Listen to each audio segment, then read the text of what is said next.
Hello friends, welcome to Akashvani tech. और आज इस वीडियो में आपको बताने वाले हैं कि आप अपने किसी भी ग्राफिक कार्ड को कैसे ओवरक्लॉक कर सकते हैं उसकी मैक्सिमम लिमिट तक, ताकि वो उसकी मैक्सिमम परफॉर्मेंस हो उस गेम की, मतलब अपनी मैक्सिमम परफॉर्मेंस जो ग्राफिक कार्ड की मैक्सिमम परफॉर्मेंस वो दे सकता है आपको, तो उस परफॉर्मेंस तक कैसे पहुंचा जाए। तो सबसे पहले मेरे पास है यहाँ पे 1660 सुपर ट्यूरिंग आर्किटेक्चर के ऊपर है ये। बूस्ट क्लॉक इसकी यहाँ पे 1785 है और इसकी बेस क्लॉक कुछ 1585 कुछ है इसकी बेस क्लॉक। और फ्रेम बफर इसका है 6 GB की GDDR6 यहाँ पे मेमोरी है। और यहाँ पे मेमोरी स्पीड है 14 गीगाबिट पर सेकेंड। तो इस तरीके से हमारा ग्राफिक्स कार्ड है। तो चलिए इसे ओवरक्लॉक करके देखते हैं कैसे ओवरक्लॉक करना होता है। तो सबसे पहले मैंने सब कुछ यहाँ पे अप्लाई करके देख रखा है। जैसे कि मेरा यहाँ पे ग्राफिक कार्ड है इनो 3D की तरफ से। तो वैसे तो मैं MSI आफ्टर बर्नर यहाँ पे यूज़ कर सकता हूँ, लेकिन ज़्यादा कंपैटिबिलिटी तब होगी जब आप अपने ब्रांड का जो सॉफ्टवेयर है वही यूज़ कीजिए। वैसे तो MSI आफ्टर बर्नर है, आसूस का GPU ट्विक है, तो आप किसी भी ग्राफिक कार्ड में उन्हें यूज़ कर सकते हैं। वो ईजिली आपका जो ग्राफिक कार्ड है उसको ओवरक्लॉक कर देंगे। लेकिन मैक्सिमम कंपैटिबिलिटी आपकी इसी से मिलेगी, जो आपका खुद का ब्रांड होता है ना, उसके खुद का सॉफ्टवेयर होता है। जैसे मेरा इनो 3D का ग्राफिक कार्ड है, तो यहाँ पे इनो 3D ट्यून IT नाम से एक सॉफ्टवेयर आता है। तो इसको आप डाउनलोड कर लें। तो इसका इंटरफेस, ग्राफिक यूज़र इंटरफेस आपका इस तरीके से नज़र आता है। तो सबसे पहले तो मैंने क्या किया था कि मैंने AI स्कैन कर दिया था, तो इसने बता दिया था कि ये कितना मैक्सिमम ओवरक्लॉक हो सकता है ग्राफिक कार्ड। तो उसमें दिखाया गया कि जो GPU क्लॉक है वो 171 तक यहाँ पे ओवरक्लॉक हो सकती है। ठीक है, जैसे मैं AI स्कैन करूँगा, ये कम से कम आपकी 30 मिनट ले लेगा, 20 से 30 मिनट आपकी लेगा। और चेक करेगा फ्रीक्वेंसी और GPU क्लॉक की फ्रीक्वेंसी और मेमोरी क्लॉक की फ्रीक्वेंसी को चेंज करके, और टेम्परेचर भी देखेगा किस में कितना मैक्सिमम टेम्परेचर जा रहा है। तो तो मैक्सिमम ये जहाँ होगा ना, तो वहाँ आपको बता देगा। तो इसमें एक गड़बड़ मुझे लगी, इसने GPU क्लॉक तो मुझे बता दी कि 171 तक ये जाएगी मैक्सिमम, लेकिन इसने मेमोरी क्लॉक मुझे नहीं बताई। उसमें सिर्फ GPU क्लॉक बता रखी थी, मेमोरी क्लॉक का उसमें कोई रिजल्ट ही नहीं आया। तो उस केस में क्या करना है, आपने गूगल पे जाना है। गूगल पे जाते ही आपने सर्च करना है, जैसे मेरा ग्राफिक्स कार्ड है 1660 सुपर, तो GTX 1660 सुपर मैक्स ओवरक्लॉक। तो यहाँ पे देखिए, यहाँ पे आ रखा है कि 171 तक जा सकती है। और मैंने अपना जो इनो 3D का मैंने AI स्कैन किया था, उसमें भी 171 आया था। तो एक बात तो पक्का पता चल गई मुझे कि 171 ये ओवरक्लॉक हो सकता है। अब 165 भी करके देख लीजिए, 171 भी करके देख लीजिए, और उसके बेंचमार्क कीजिए। बेंचमार्क्स में जिसके मतलब एवरेज FPS आपके ज़्यादा आएंगे, आप वो सेटिंग कीजिए। तो इस तरीके से आपका पता चलता है। और कुछ लोग क्या करते हैं, जैसे हेवन बेंचमार्क का यूज़ करते हैं या कोई और सीने बेंच स्कोर का यूज़ करते हैं, उसका यूज़ ना करें। वो पहले से ही ओवरक्लॉक्ड होते हैं, पहले से ही वो मतलब मैक्सिमम फ्रीक्वेंसी पे आपके ग्राफिक कार्ड को चलाता है, तो उससे आपको पता नहीं चल पाता। वो ऑलरेडी ओवरक्लॉक्ड ग्राफिक कार्ड के ऊपर मतलब आपका स्कैन करता है। तो मैक्सिमम आपने क्या करना है कि अपना जो सेटिंग यहाँ पे करनी है, और कोई भी गेम आपने ओपन कर लेना है, जैसे GTA 5 या शेडो ऑफ टॉम रेडर, और वहाँ पे आपने मतलब बेंचमार्क को अपने ऑन करना है और देखना है कि किस सेटिंग्स में कितनी FPS आपकी ज़्यादा आ रही है। तो यहाँ पे ये तो मुझे पता चल गया था कि 171 है, तो ये मुझे नहीं पता था।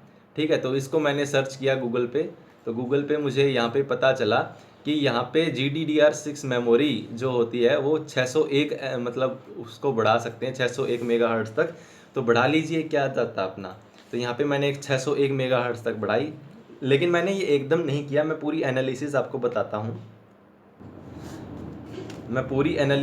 बताता हूँ। सबसे पहले मैंने ग्राफ जो shadow of the Tomb Raider है उसे 4K पे रन करवाया, और उसकी एवरेज FPS आई यहाँ पे 28 FPS। ठीक है, उसकी सेटिंग मैं नहीं, मुझे पता नहीं क्या थी, लेकिन ये सेटिंग्स नहीं थी। उसकी सेटिंग कुछ ऐसी थी जैसे कि GPU क्लॉक 50 मेगाहर्ट्ज़ था और मेमोरी क्लॉक हमारी 100 मेगाहर्ट्ज़ पे थी। मतलब ओवरक्लॉक करने के बाद यहाँ पे जो वैल्यूज़ है ना, वो 100 थी, और यहाँ पे 50 थी, यहाँ पे 100 थी। और मैंने 4K पे उसे चलाया, तो एवरेज FPS आई कुछ 28। ठीक है, तो अभी मैंने क्या किया, फिर मैंने उसकी फिर विदाउट ओवरक्लॉक मैंने चलाया गेम को। बिना ओवरक्लॉक किए वहाँ पे एवरेज जो FPS आई 1080p में एवरेज FPS आई 76, और यहाँ पे मैंने कोई ओवरक्लॉकिंग नहीं की। फिर मैंने क्या किया, फिर मैंने जो हमारी GPU क्लॉक है उसको 150 कर दिया, और हमारी जो मेमोरी क्लॉक है उसको 300 कर दिया, और हमारी FPS जो आई मुझे रिजल्ट में वो आई 80 FPS, एवरेज FPS की बात कर रहा हूँ, और गेम है यहाँ पे shadow of the tomb raider. और फिर मैंने किया ओवरक्लॉक 50 एंड 100, ठीक है। तो 50 मैंने की हमारी GPU क्लॉक को ओवरक्लॉक, और 100 प्लस 100 मैंने की यहाँ पे मेमोरी ओवरक्लॉक को। तो एवरेज FPS यहाँ पे आई 77, मतलब पहले से कम आई। जैसे पिछली बार मैंने रन किया था 80 आई, और 3 FPS यहाँ पे कम आई।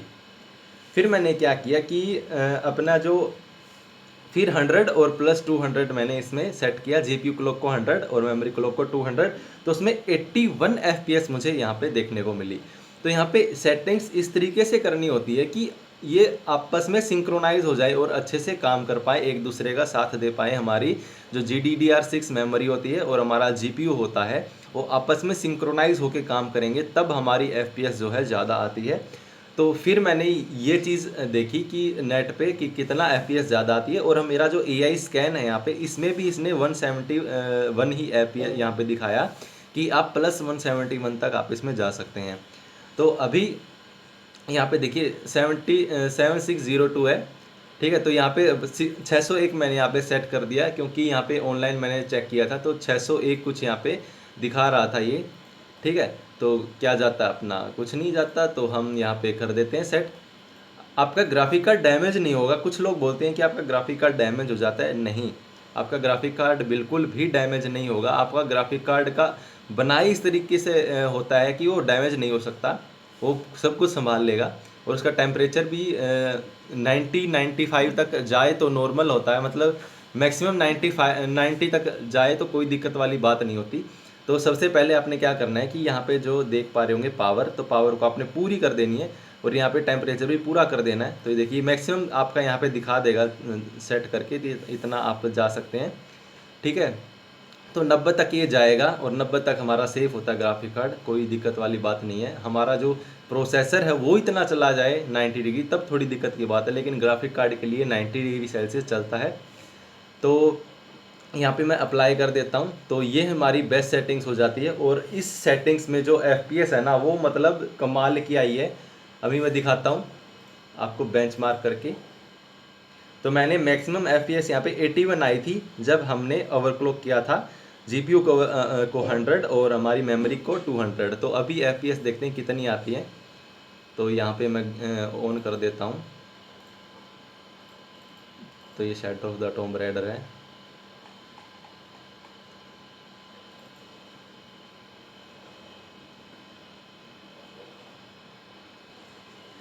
ओवरक्लॉक करने से पहले आपने कुछ सेटिंग्स करनी पड़ेगी। यहाँ पे वर्टिकल सिंक्रोनाइजेशन है वो आपने यहाँ पे ऑफ करना पड़ेगा, वरना जो FPS है आपकी वो 60 FPS तक कांस्टेंट आएगी, उसके आगे नहीं बढ़ पाएगी। तो यहाँ पे इसे आपने ऑफ करना है। ग्राफिक्स प्रीसेट मैंने हाईएस्ट यहाँ पे सेट किया है, बाकी कोई सेटिंग में छेड़खानी नहीं की है। रेजोल्यूशन 9020x1080p यहाँ पे फुल HD रेजोल्यूशन में यहाँ पे खेल रहा हूँ। तो इसको ओके कर देते हैं और प्ले कर देते हैं। तो अभी देखते हैं हमारी कितनी इसमें आती है। और यहाँ पे ओवरक्लॉक सेटिंग्स है हमारी। GPU ओवरक्लॉक है 171, ठीक है। 171 मेगाहर्ट्ज़ को हमने इंक्रीज़ किया है GPU क्लॉक को, और 601 मेगाहर्ट्ज़ हमने ऐड किया है हमारी मेमोरी क्लॉक को, मतलब बूस्ट किया है, ओवरक्लॉक किया है, जो भी है। और इसका भी भाई जो HDR है ना, इसका ज़बरदस्त HDR है इस गेम का। शैडो ऑफ टॉम्ब रेडर का HDR ज़बरदस्त होता है। तो फिलहाल HDR हम ऑफ ही करेंगे, इसमें ऑफ ही रहता है। इसमें आपको विंडोज़ में जाके HDR ऑन करना पड़ता है, तो इसमें ऑफ ही रहता है। तो यहाँ पे हम बेंचमार्क को स्टार्ट करते हैं। ये हमारी सेटिंग्स हैं, और अब देखते हैं कि कितना ये एवरेज FPS देती है। हमारी एवरेज FPS आई थी 81, सबसे मतलब बेस्ट एवरेज FPS आई थी 81, ठीक है। और सबसे कम और विदाउट ओवरक्लॉक आती है हमारी, देख के बताता हूँ, मैंने लिख रखे हैं।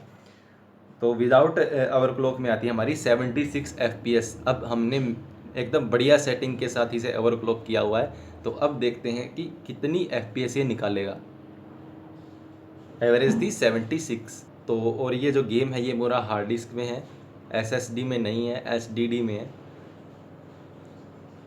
तो FPS आप देख पा रहे होंगे ऊपर कोने में 84, 85, 86, 87, 87।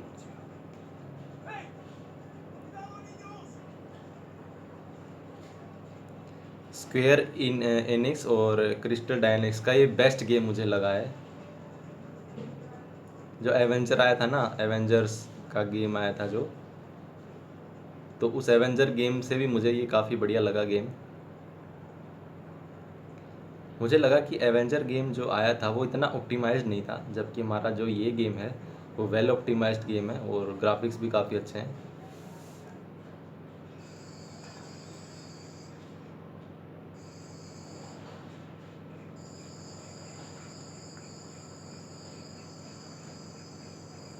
तो FPS आप देख पा रहे होंगे 80 अबव FPS यहाँ पे आ रही है।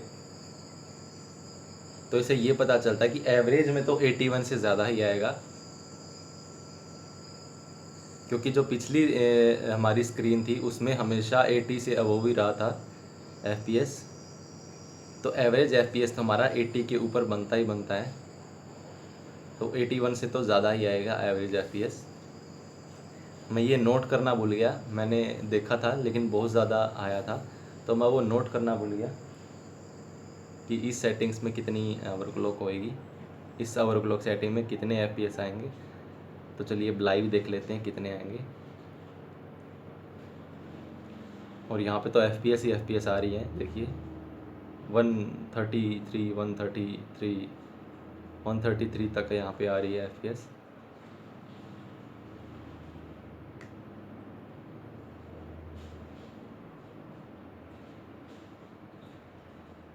पता नहीं आपको दिख रही है या नहीं। हाँ, अब दिखने लग गई।